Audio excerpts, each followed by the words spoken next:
Приветствуем наших подписчиков и гостей канала Код Изобилия.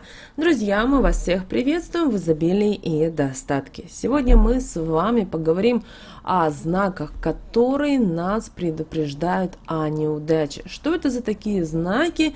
И, знаете, кто знает, тот вооружен и знает, как вести себя в той или иной ситуации. Поэтому обязательно досмотрите это видео до конца, чтобы знать больше информации. А прямо сейчас подпишитесь на канал Код Изобилия, ставьте лайк этому видео и обязательно поделитесь этим видео с теми, кому вы считаете, что эта информация будет полезна и важна.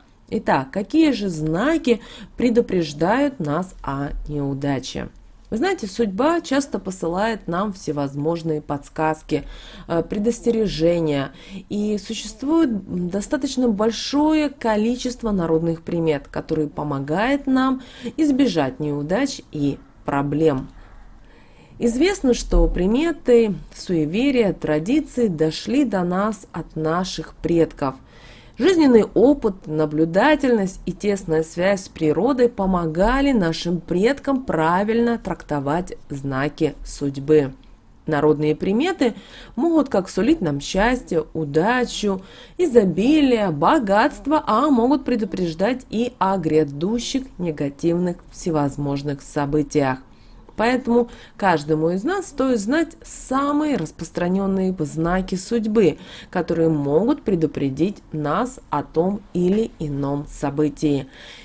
И первый знак – это бабочка или птица в вашем доме.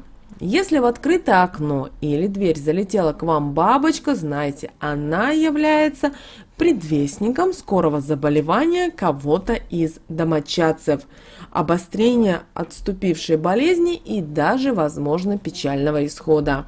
Насекомое необходимо поймать с помощью банки или иного сосуда и перенести подальше его от дома. А вот если птица проникла в ваш дом или квартиру, то, знаете, это является душой умершего человека и предупреждает вас, ваших родственников, о грозящих неприятностях. Поэтому обязательно поставьте свечку за упокой в церкви и посетите могилку, чтобы поблагодарить за предупреждение и попросить помощи и защиты. Далее возвращение и забытые вещи. Когда вы поторопились и вышли из дома, забыв какую-то определенную вещь, это говорит о том, что на пути у вас возникнут трудности. И это могут быть и какие-то нежелательные встречи, это может быть задержка транспорта, это могут быть и неприятности у вас на работе. Поэтому заберите забытую вещь и обязательно дома загляните в зеркало на дорожку, показав отражению конфигурацию из 3 пальцев или язык. Далее поздравления заранее.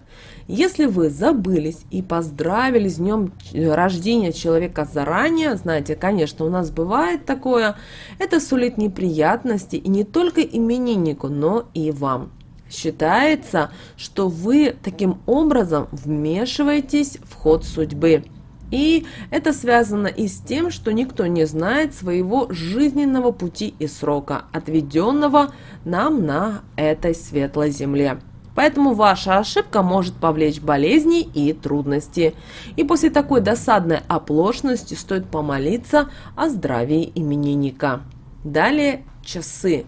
Если часы перестали ходить на вашей руке, то следите за своими деньгами и постарайтесь не тратить деньги в этот день. Также не стоит давать и деньги в долг, потому что могут возникнуть трудности в денежном плане, а также в отношениях с человеком, который попросил у вас необходимую сумму. В таких случаях стоит воспользоваться денежными талисманами. Если остановились у вас часы в доме, то это к беде. Неприятности, связанные с часами, могут означать, что ваше время закончено, и все, что вы не успели сделать, будет далее даваться вам с трудом.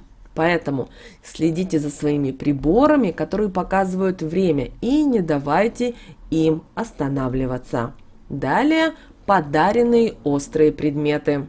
Если вам подарили ножи или вилки или другие какие-то острые предметы, то знаете, это предвещает конфликты и ссоры, скандалы в дальнейшем. Для того, чтобы избавиться от грядущего негатива, оберните острые концы мягкой тканью и спрячьте предметы на некоторое время. Далее скулящая и воющая собака. Протяжный собачий вой, который, вот, знаете, переходит такие вот в испуганные повизгивания и, возможно, поскуливания, считается предвестником кончины. И если в доме, в котором выла собака, есть тяжело больной человек, то родственникам нужно морально готовиться к худшему. Далее карканье вороны. Если к вашему окну прилетела ворона и начала каркать, к сожалению, ждите беды и неприятностей.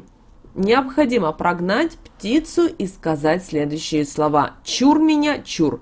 и обязательно помолиться о защите. Вороны, каркающие у окна больного человека, предвещают затянувшееся выздоровление и ухудшение даже самочувствия. Сломанное колесо. Раньше, если у телеги ломалось колесо, люди вообще предпочитали отменить такую поездку, так как это предупреждало о трудностях в дороге и провале задуманного мероприятия. Если вы попали в такую ситуацию, то постарайтесь пересмотреть свои планы и воздержитесь от задуманного. Если это невозможно, используйте обереги, которые могут принести вам удачу. Разбитое зеркало. И вы знаете, это одно из таких знаков судьбы, как и рассыпанная, наверное, соль, потому что разбитое зеркало предвещает неприятности, серьезные конфликты, как вариант развод супругов, а также, возможно, и какие-либо серьезные заболевания. Поэтому необходимо смести осколки и ни в коем случае не смотреться в них. Сложите их в непрозрачный мешок и осторожно выбросите. Выброшенный хлеб. Если вы нечаянно выбросили или уронили хлеб, то это сулит вам бедность и безденежье. Наши предки серьезно относились к продуктам, ведь все они результат их тяжелого труда. И упавший хлеб стоит поднять, отряхнуть и скормить птичкам, чтобы не переводить добро. Следующая примета – это вещи наизнанку. Вы знаете, когда вы одеваете вещи наизнанку, без разницы, что это грозит серьезными конфликтами и даже, возможно, рукоприкладством. Неряшливость и пренебрежение – это признаки рассеянного и неучтивого человека. Поэтому, если вы поторопились и надели вещь неправильно, переоденьтесь и приколите к внутренней стороне булавку. Таким образом, булавка убережет вас от возможных неприятностей. И вообще старайтесь избегать негативных эмоций и возьмите себе за правило видеть только позитивные стороны событий. И судьба не дает нам того, с чем бы мы не справились. Запомните это простое правило. Преодолевайте трудности. Они нас закаляют, делают нас сильнее, мудрее, терпеливее. Будьте аккуратны и помните, что мы сами творим свою судьбу.